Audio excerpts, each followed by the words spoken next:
under Uniform Commercial Code 440.2511 by tender of payment 2 and 3. It's not applicable to this case. And could you tell me why, Your Honor? Because the UCC doesn't apply to this circumstance. Sir? Yes. I'm asking a very simple question. This recent courtroom moment with Judge Simpson was something else. A self-proclaimed sovereign citizen who had been squatting got a serious reality check. Judge Simpson doesn't play around, and he made it very clear. You can't just invent your own form of currency and expect it to count as rent. The law is straightforward. Only official legal tender can be used to settle debts. Trying to pay rent with a fake cashier's check covered in Korean characters simply isn't going to work. What are your thoughts on squatter laws? Do you think they should be tougher, or should squatters have more rights? I know opinions on this topic can get pretty heated, so feel free to share your take in the comments. Now let's dive into this intense courtroom exchange and watch how Judge Simpson handles the situation. Good afternoon. How you doing, Your Honor? What's your name, sir?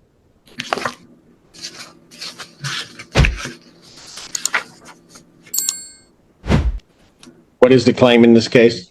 Judge, this is a non-payment of rent action with a money judgment being requested as well.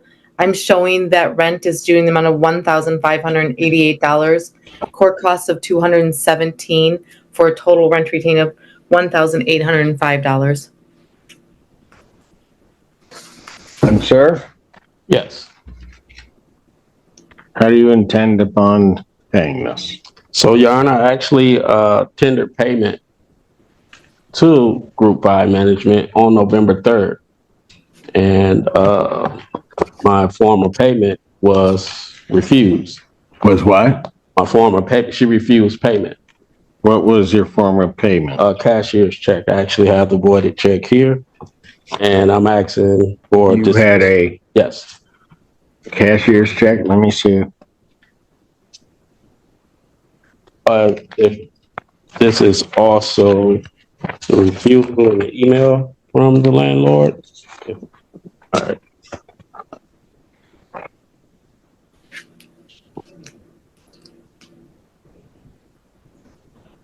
Danny, do you know anything about the refusal of payment? I do not, Judge. Obviously, I'm standing in for Mr. Weiss. I believe my client or the client was supposed to be on. My understanding was that it wasn't a cashier's check. It was a counter or a check. And the reason it would have been refused was because he's had more than 3 checks come back as insufficient funds. But I would ask if I don't see if he's on here, Judge. From Randolph Court or Group 5 on the Zoom? We don't have anybody checked in. We don't. Email. Judge. Hang on, listen, he has an email saying about the refusal. Well, it's a text message screenshot. Yes, it's a email. I actually screenshotted it. And it says, If you're enjoying this kind of content, don't forget to like and subscribe. It really supports the channel. Now, let's jump back into the video. from somebody with the last name of Aslam, ASLAM, indicating that they received a rent check in the sum of $1,238, which the check that he showed me was in the form of an over-the-counter check. However, must be certified funds. And then, second page, as the system will not accept this, maybe. But Yeah, Judge, my notes on the ledger show counter check, which is a check that's not, it's one of the ones they give you from the bank. And so again, that's the decision I was taking anyways, it was refused. So, sir, Yes. is there a reason why you can't get certified funds to the landlord? Well, they actually accepted December's rent from the same check, Your Honor, from my bank. Okay, but if Well, because it costs, and my defense is that under Uniform Commercial Code 440.2511, by tender of payment, 2 and 3. it's not applicable to this case. And could you tell me why, Your Honor? Because the UCC doesn't apply to this circumstance. I'm sorry? The UCC doesn't apply to this circumstance. It's a commercial transaction, Your Honor. The UCC does not apply. Okay.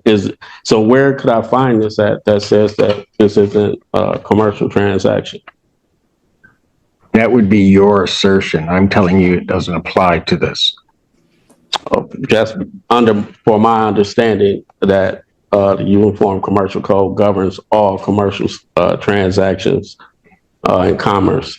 And so based off of this law, tender of payment is why my defense is that once the tender of payment was refused, at that time, the charge or the total amount was charged. Even if you were to do that analysis, you can't then have unjust enrichment, which means that you want to move. I'm sorry? You can't have unjust enrichment, so you'd have to move because you can't have the apartment and not pay. No, I mean, I paid the rent. They took the exact form of payment in December. I understand. Not being able to afford rent is tough.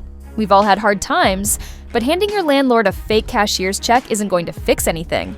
That's just not how the real world works. These sovereign citizen types seem to go to extreme lengths to avoid taking responsibility. A lot of it feels like internet nonsense gone too far.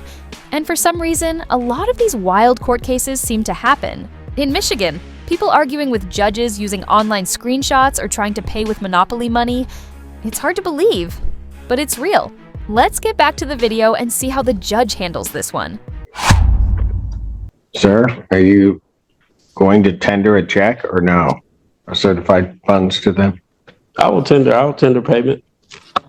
Are you going to tender certified funds for the 1805? So, Your Honor, my rent is $1,238,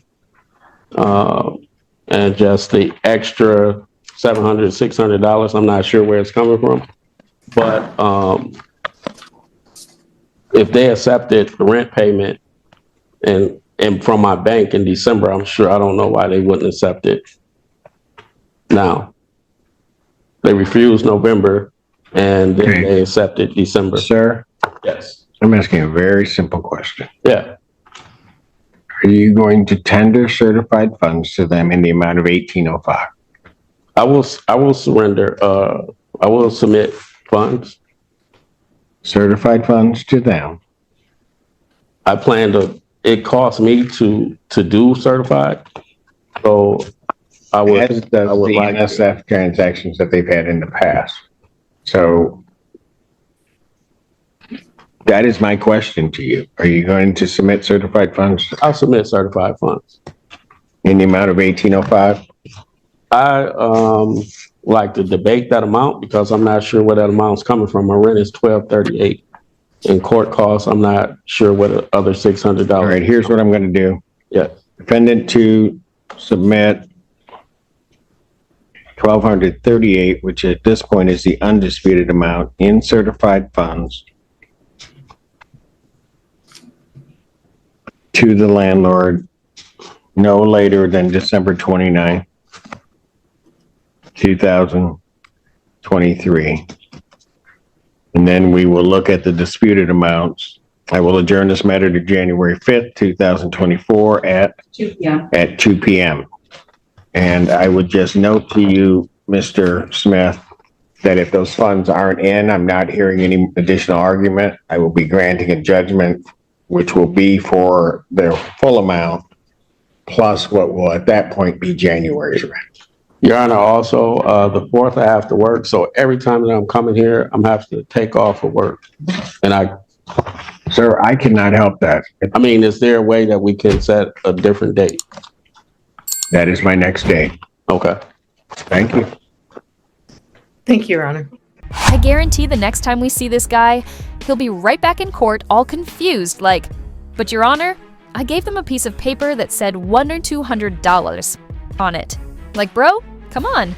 That's not how money works. You can't just make your own currency and expect people to take it seriously. This isn't arts and crafts. And for the record, under US law, specifically 18 US Code 514, trying to pass off a fake financial document is a federal offense. That's not a slap on the wrist. That's orange jumpsuit time with government-funded meals. Honestly though, what is going on in Michigan? If anyone from Michigan is watching this, please tell me, do y'all have a sovereign citizen factory out there? Billboards that say, join now, become a lawyer in your mind?